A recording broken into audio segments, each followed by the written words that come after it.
Dare to wander. I love the permission implied in this phrase, that we are free to explore the world, the things and people around us, using our innermost compass as our guide. For me, it might more accurately be described as dare to wonder. Dare to wonder what drives people and how they simultaneously hide and reveal their most broken and beautiful places. And dare to wonder what happens when people at perhaps the lowest point in their lives somehow summon the will to change and are offered support in doing so. Because that is what most of my films are about. People who have been hit hard by life coming to a moment of clarity and deciding that something must change, and that something is, of course, everything, and it begins with themselves. Before I talk about my films, I'd like to briefly share what was for me a transformative moment, a moment where a gifted teacher dared to wander, and I'm forever grateful that he did. It happened in my 8th grade English class. It was our last class before Christmas, and our teacher, Mr. Greenfield, asked us to make a list of everything we wanted. We busily listed all the toys, clothes, records, they had records in those days, that we wanted. Mr. Greenfield told us we could share our list with the class, but first he wanted to show us something. He turned off the lights and showed us a short film by Barry Spinelli titled A Day in the Life of Bonnie Consuelo. Nothing out of the ordinary happens in the film. It follows Florida housewife Bonnie Consuelo as she goes about her day, getting the kids ready for school, making meals, writing letters, going grocery shopping, doing laundry, driving her daughter to the doctor. The events in the films are not remarkable, but Bonnie Consuelo is. You see, she has no arms. She did everything with her feet. After the film, Mr. Greenfield turned the lights back on and asked us who wanted to share their Christmas list with the class. And to our credit, no one said a word. Because in 14 minutes, this short film made us understand that what Bonnie Consuelo truly needed was already inside of her, and by extension, what all of us students needed, really needed, was already inside of us, and not on the shelf of some department store. And what we had to do was uncover and nurture that well of strength deep inside of us like Bonnie Consuelo had. So Mr. Greenfield and Barry Spinelli planted in me a seed. Maybe I could use film to help an audience see beyond the exterior of a person and reveal something beautiful and strong, sometimes in the most unlikely people. Fast forward many, many years. I had the amazing luck to meet Cheryl Strayed 9 days after she finished hiking the Pacific Crest Trail.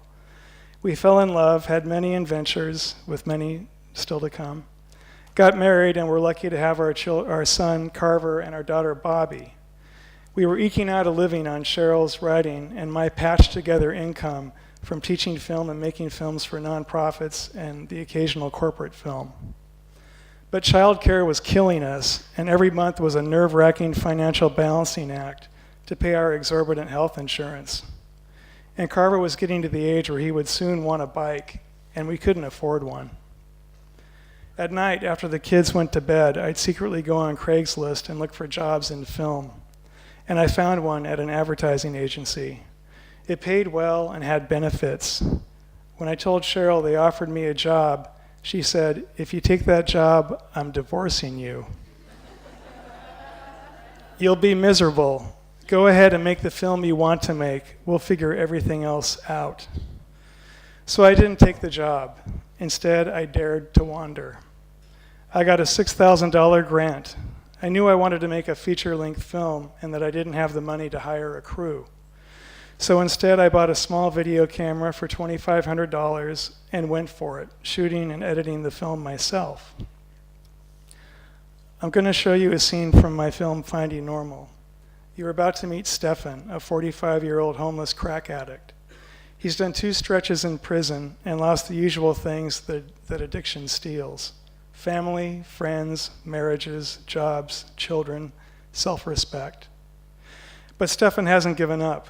Some vital part of himself has somehow risen up, propelling him to get up at the crack of dawn and wait in the long line outside Hooper Detox Center in Portland, Oregon.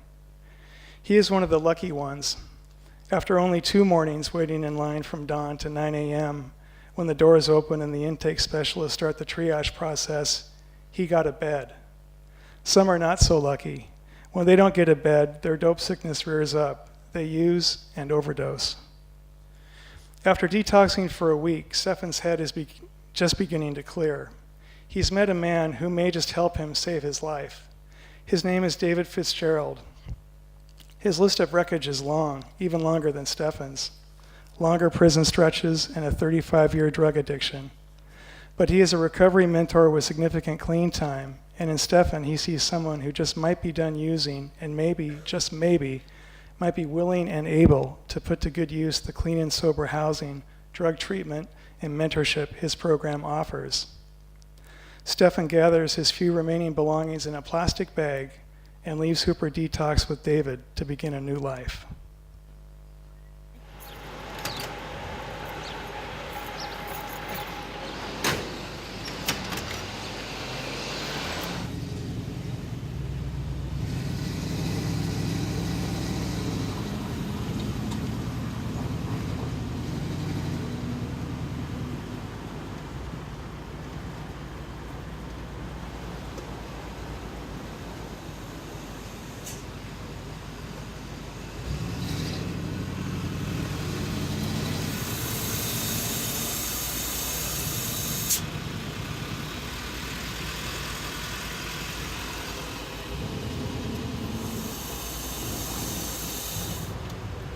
You did all your time in Portland?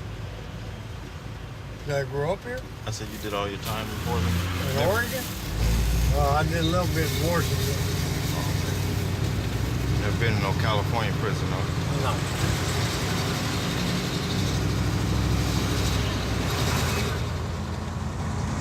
One of my younger brothers he goes in and out of San Quentin all the time. Then I got another brother and goes to the penitentiary in Montana. He's been to Deer Lodge 3 or 4 times. And another one of my brothers is probably back there in Jefferson City or one of them penitentiaries, Missouri or Kansas. My whole family was afflicted by this shit. I'm the only one out of my family, out of 11. You know, I had 6 brothers and 5 sisters. And one of my older sisters, she been in prison. And then me, and that's it. The rest of them, they just, you know, they don't do nothing to go to jail.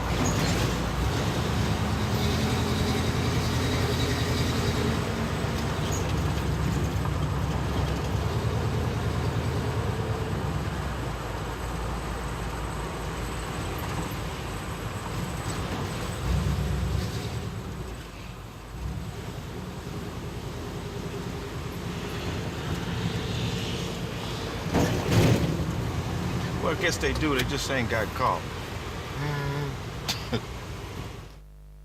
Finding Normal did well on the festival circuit and won a few awards and was chosen by both film critics at the Oregonian, which is the Oregon's biggest daily newspaper, as a top 10 film of the year. And I feel like I'm a braggart when I say that. I'm just saying that to say that, you know, sometimes it really pays to dare to wander. The film was shown to local politicians before the crucial budget meetings and played a critical role in their decision to keep funding the Recovery Mentor Program despite a budget crunch. And it is the only film ever to be shown to inmates in solitary confinement at Oregon State Penitentiary, and not as a form of punishment. Quick update on Stefan. A year after the film was completed, he gave me a call and asked me if I'd do him a favor, and I said, of course, what do you want? And he asked me to photograph his wedding.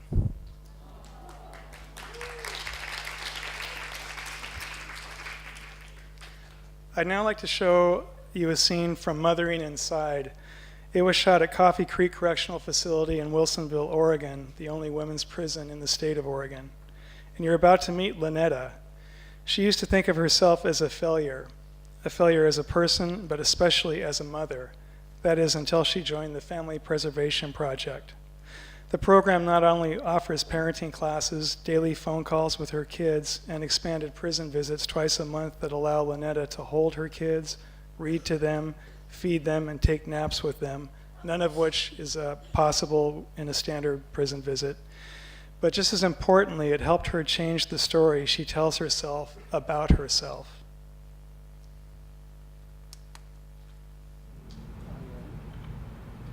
Why do you suppose we're doing this exercise? We did this exercise so we can look for where we come from, to where we are, and what we want to change in our life, and what we want for our children, or the things that we don't want from our children, or the traits that we want to pass on to our children, and the traits we don't want to pass on to our children. The consistencies of things that have happened, and maybe thinking of how we can break the cycle of whether it be addiction or abuse or whatever it may be, like just seeing the patterns in the family. It's important to have something put out in front of you like this, because then you are more aware and you can see the things that you need to work on to break the cycle. When I was growing up, my dad wasn't there for me. Not like that, you know. And one time my dad's now wife got drunk and told me while I was staying in the house with 3 of my kids that my dad never really even wanted me. I have this thing that I had to let go of, wanting to be bottled up and not wanting to let anybody in or know anything about me. And that was something I had to let go. And with letting go, that means opening up and sharing stuff like this, even though it might not be the best. You know, I didn't have the best life. I didn't do the best things. I want my life to be open and to be able to share with people. You know, I can't be the person that I want to be without opening up what's inside of me. This is finally where I need to be. I'm not this person that I was told so many times that I was. I'm not, you know, I'm not a hoe, I'm not a bitch, you know, I can do better. Like, no, I was told nobody wants you because you got so many kids and da-da-da, and you can't do anything. That was my life, and that's what I based my life on. And when I got into my drug use, I was nothing but a drug addict whore and da-da-da-da, but I had to change that. For me to completely change my life and to be there for my children, I had to change myself. And so that was the steps that I took to changing myself, was changing my thinking, because I'm not that person that I told that I was. You're connecting the dots, and that's what this is all really about. Well, I think you're amazing. Thank you. Bring it in, crybaby. Bring it in. Because you've been through a lot and you've put people through a lot, you know, you sometimes lose compassion for yourself. I'm And grateful for where you are now. right, and so understanding, you know, the path and understand making those connections and also starting to have some compassion for yourself helps you move through the guilt and the shame and all that stuff you have to move through so that you can just be present. So midway through filming Mothering Inside, the Oregon Department of Corrections announced plans to defund the Family Preservation Project, despite the program's recidivism rate of 0, meaning that no woman who has ever gone through the Family Preservation Project and been released has ever reoffended and been sent back to prison. An earlier version of the film helped raise public awareness, prompting the Oregon legislature to pass a bill funding the Family Preservation Project for 2 more years. And Lynetta has now been out of prison for almost 2 years, is fully employed, is taking college classes, and has regained custody of all 4 of her children. A question I get a lot about my cinema verite films like Finding Normal and Mothering Inside, films where I strive to be a fly on the wall, following people as they attempt to change, is how come the people in your film seem unaware of the camera? And I think the reason is that they are striving with every fiber of their being to attain something, and the stakes are very high. And this laser-like focus on their goal makes my presence barely noticeable. As one of the people in Finding Normal told me, "Dude, you're the least of my problems." But I hope in some small way they feel my presence is a validation of the momentous change they are bravely attempting. The entire endeavor is an exercise in faith. The people I'm following having faith in themselves that they truly can change and having faith in me as a storyteller. And me having faith that if I can get out of the way, stay humble, and do the work, a story will emerge. We never know what is going to happen. There is no way I could have known when I started Mothering Inside that the Department of Corrections would decide to close the program. But I found that if I stay open and patient, a story emerges. It always does. It won't be the story I thought it was going to be when I started, but that is what makes it real and fun. Sometimes I meet a person and I get a tingling feeling that lets me know that this is someone I'd like to follow with my camera and make a film about. The next step is usually to apply for a grant, and the grant usually asks me the dreaded question, who is your audience? And I'm forced to describe some kind of demographic that will likely be drawn to my proposed film. But what I really want to answer is a couple things. The first one, fucking everyone is my audience. And the other one is, in a way, the people I'm making the film about are who I'm making the film for, because I want them to sit in a theater with an audience and see for themselves how strong they are, how important they are, and how much they matter. I'm trying in my own small way to do for them what Barry Spinelli did for Bonnie Consuelo and what Mr. Greenfield did for me and my classmates at Fremont Junior High. Show that what we really need is already deep inside of us, and our challenge is to access it. Finding Normal and Mothering Inside are in some ways about kindness. Both films ask the question, what happens when hard-hit people are provided with the tools to change? Can they break destructive patterns of behavior? Can they build new lives? And the answer is, of course, yes. But to truly understand kindness and its transformative power, it is necessary to examine its opposite. And that leads me to my film Alien Boy, The Life and Death of James Chassie. The film's title comes from a song that the punk band The Wipers wrote about James, who was part of Portland's early punk scene before mental illness took over his life. He was a gentle man who, despite severe mental illness, maintained loving relationships with his family and lived independently in his beloved downtown Portland until dying at the hands of the Portland police on September 17, 2006.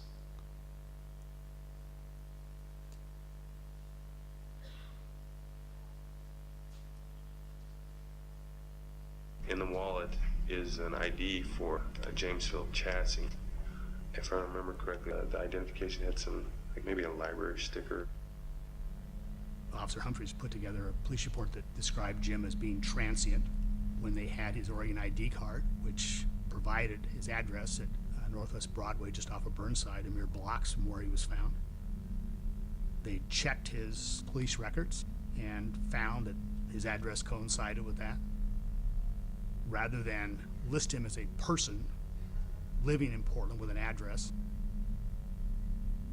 Humphreys chose to describe him as a transient.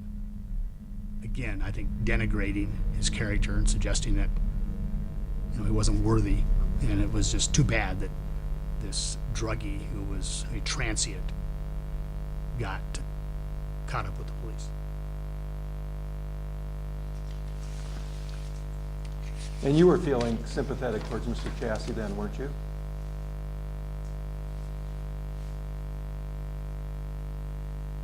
Sympathetic towards Mr. Chassie? I'm just asking you a question. I wanted to get him to jail so he could get taken care of.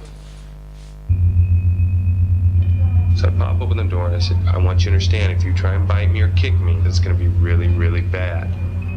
And you, in fact, placed the spit hood on Mr. Chassie? Yes. We brought him into jail. I believe I was on the left side. I asked, where are we going? And one of the deputies said, ISO 1.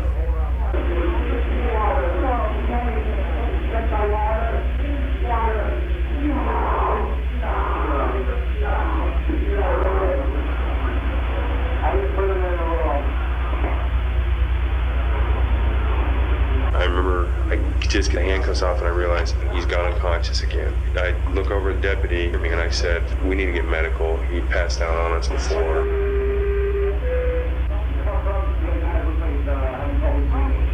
He stopped breathing for the second time and he's gone into seizures, correct? That's correct. That's a change, isn't it? I would believe so, yes. Yeah. That's a significant change, isn't it? Yes. And did you kneel down, take that spit sock off so you could see whether his eyes were open to assess his vital signs? I did not know. You did not. I did not. The officers don't disclose to the nurses anything about prior use of force, prior medical problems.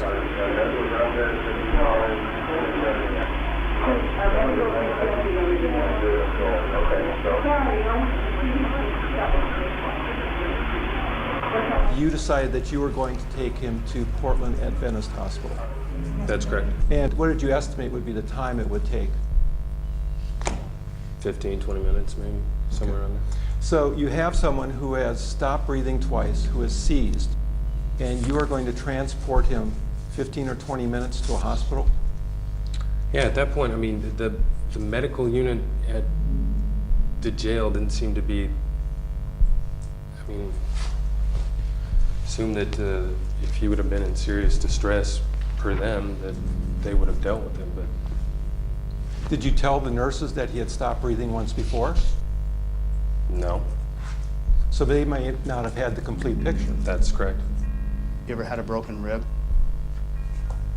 No. Ever had a bruised rib? Yes. Painful. Yes. You agree that if Mr. Chassis had 12 or 16 broken ribs when you were carrying him around, that would have been extremely painful for him? That would have been painful.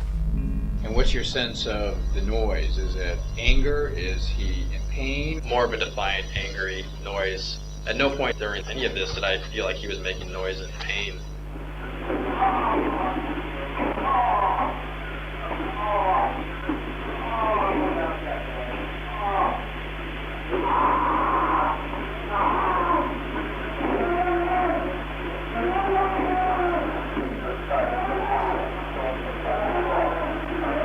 You don't think he ever was screaming that night? I mean, it's just a choice of words, Okay. you know, making that distinction. He was definitely, it was a yell,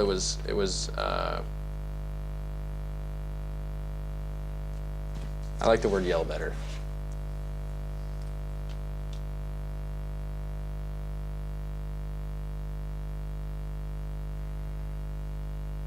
Okay, so sometimes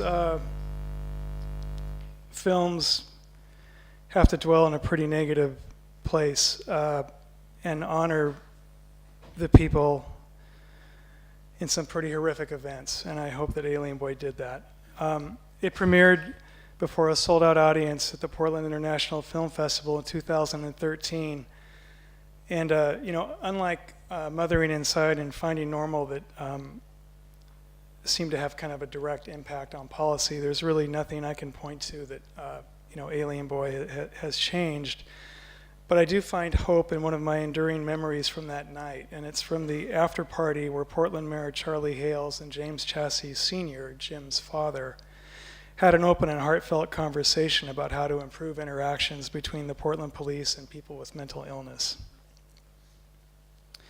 I'm currently in the middle of making a documentary about the late singer-songwriter Judy Sill and collaborating with the lovely and talented Cheryl Strayed on a TV project for HBO. And later this month, I began shooting a documentary at McLaren, a correctional facility for young men outside of Portland that has a running club. And every April 30th, they run a marathon inside the prison walls. I feel very fortunate to be allowed to dare to wander into the lives of the people whose stories I help tell. I'm grateful for the privilege, and I hope I'm aware of the awesome responsibility. I believe in stories, believe in the undeniable fact that we all have a story, and believe in the alchemy that happens when we share our stories. Thank you.